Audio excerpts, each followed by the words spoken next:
Namaste everyone. Thank you for joining in this video.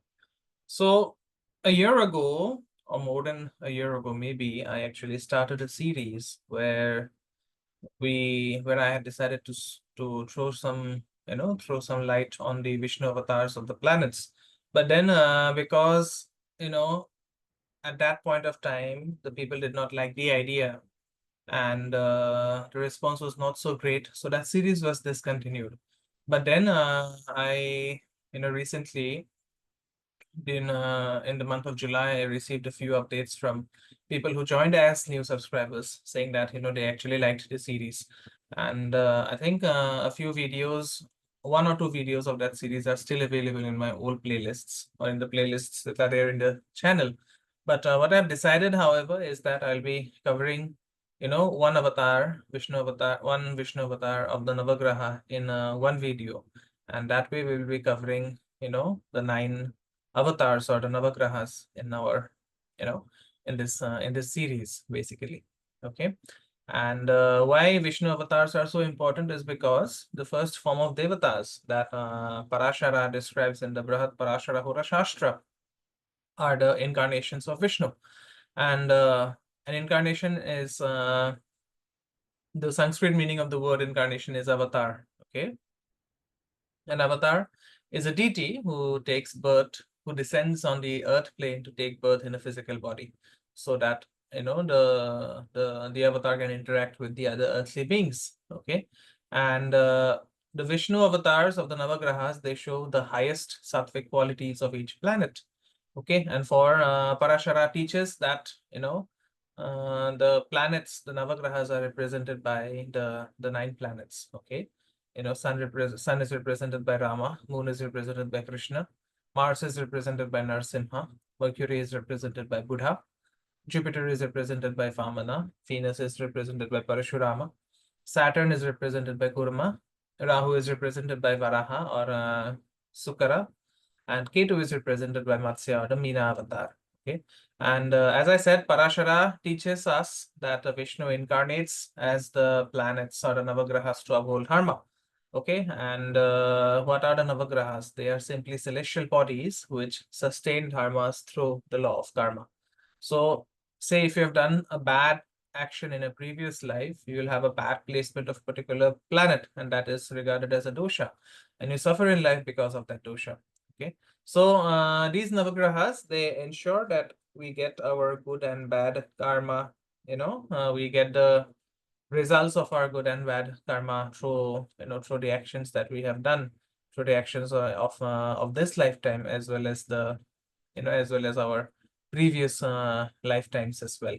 Okay. So we will not start from a weekday order. What we will do is we will start with the order that Parashara has suggested. And in this video, we'll be covering the avatar of Varaha, which is representative of Rahu. Okay. So Rahu is the symbolism of desire.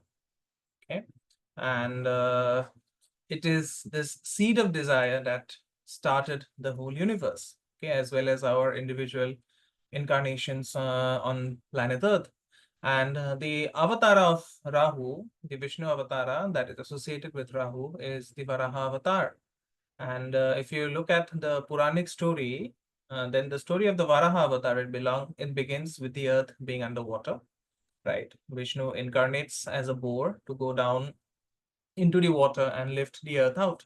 And after this, according to that story, the earth was ready for living beings to populate. Okay, but if you look at this story and then compare it with other cultures, you will see that there is a connection. Okay, there are similar creation stories of the earth coming through the waters. Okay, for example, if you look at the history of the Sumerian, civilization, it is said that the Sumerians, they killed Tiamat and spread her body all over the waters and created the earth. And even in the Bible, it is written that in the beginning, God created the heaven and the earth, and then, there was light. So I've forgotten the exact biblical course, but this story actually corresponds to the biblical story where, there was the face of the deep water and the earth manifested from that deep water. Okay. So This manifestation of the earth from the cosmic waters, this birth of the earth from the cosmic waters, as I said, is replete in many cultures and civilizations. And the Bible also goes on to say that man has been created in God's image. Okay. And even if you look at the Vedic view, you will see that, while we are the microcosm reflecting the universe, which is the macrocosm, right? So what I'm trying to say is that the universe is created, so we are created. Okay. And just like the earth came from the waters, so we also live inside the womb in the I've forgotten the biological term, amniotic fluid, right? Pardon me if I've made a mistake, amniotic fluid. And when the water breaks, we are born, right? So the Varaha avatar, it relates to the cause of our birth as the Vishnu avatar of Rahu. And this avatar represents the one that sustains desire. Okay, because it is desire that caused us to come into this body and have these karmas that created the need to be reborn. Okay, remember that Rahu pulls us into a body through his desires, and Ketu represents the time period when we are leaving the body. So Vishnu incarnated as a boar, okay, bringing us the earth, showing the desire for material creation. And Rahu represents that desire, and more specifically, the desire for, for material creation, material wealth. So if our desire is for God, then we do not reincarnate on the earth plane. And why we have come to this physical plane, it is because of our desire for all things which are material. Okay. And it is a very commonly known topic in Vedic astrology that the sun represents the superego, but Rahu represents the ahamkara, the sense of I-ness. Okay. And when Rahu becomes negative for a chart, then the sense of I is incorrect. Okay. The mind always gets into a transactional mode where it thinks about what to get out of every situation. So the Varaha avatar, it takes the sense of I to a larger scale, and it makes us aware that we are sharing this planet, which is actually made up of a large network of interacting people. And even if you look at books like the Ahirbudhniya Samhita, it says that the Varaha avatar rescues those who have drowned in the material world and destroys ignorance in the heart.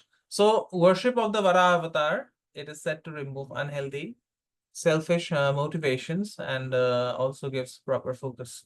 Okay. Now, this practical application of the Varaha avatar can be used as a great remedy for Rahu.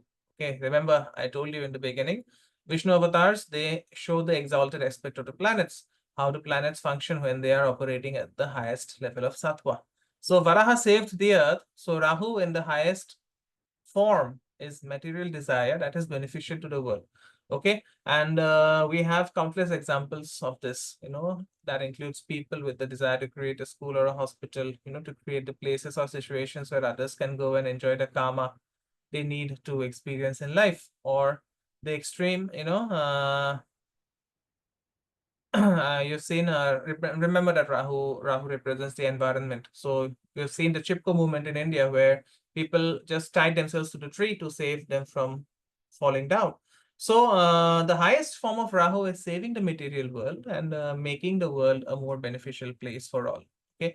And this takes a non-selfish desire for the world at the highest level of desire, wanting to save the world and making it a better place. So when we invoke Rahu, in the you know in the Vishnu, in the form of Vishnu as Varaha avatar, we are invoking this energy. And when we are balancing bad karma, we have to create good karma relative to the negative karma we have created. Okay. So say you are trying to make remedies work. In that case, the positive karma we create in the future by donating to humanitarian efforts balances out the negative things we have done in the past. So there is a concept in Vedic astrology called the Desha Kala Patra. Okay, Desha means the country, time, Kala means the time, and Patra means the person. So as astrologers, you know, we take the person, the time period, and the place all into account at the same time to make whatever analysis we give out. Okay, so at this time on Earth, like giving and doing ancient remedies, like giving offering a Brahmin, offering a cow to a Brahmin, or making, offering golden eggs to a snake, they are not very practical. Okay, they are minute compared to whatever is happening in the world today. So we need to give donations to places that are working to save the planet. Okay, helping life on Earth, because we are becoming a global community. So in the same way, our karma, when we do something negative, is affecting the global community. And when we are doing a remedy based on the Varaha avatar, we should do something to try and improve the global community. Okay, so as remedies, I would suggest making donations to organizations like Greenpeace or the World Wildlife Fund or the Sierra Club, and some other organizations at the local level which are working to protect nature and the earth. So that is a very great practical way to propitiate Rahu as this energy. Okay, and if we coming to the mantras of the each avatara will have its own mantra related.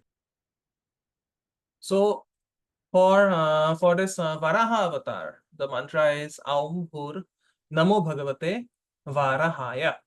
Okay, Aum Bhur Namo Bhagavate Varahaya. This is the mantra that you can chant. But again, apart from the mantra, as I said, please make donations so that your Rahu can become positive. This is a Prasidh mantra. You don't need Diksha to chant this mantra. Do it for 108 times. And if 108 times is not possible, at least do it for 27 times every day to, to derive the positive energies of the Varaha avatar. Okay. So that's it from me in this video. I hope a few things regarding the creation and how we are part of it have gotten clear to all of you. Thank you so much for watching. And in the next video, I'll be covering the other planets and the Vishnu avatars. Please subscribe to the channel, like the content if you find it useful, and share it with your friends and family if you think they are going to benefit from this information. I'll see you soon. Namaste. Om Gurave Namah.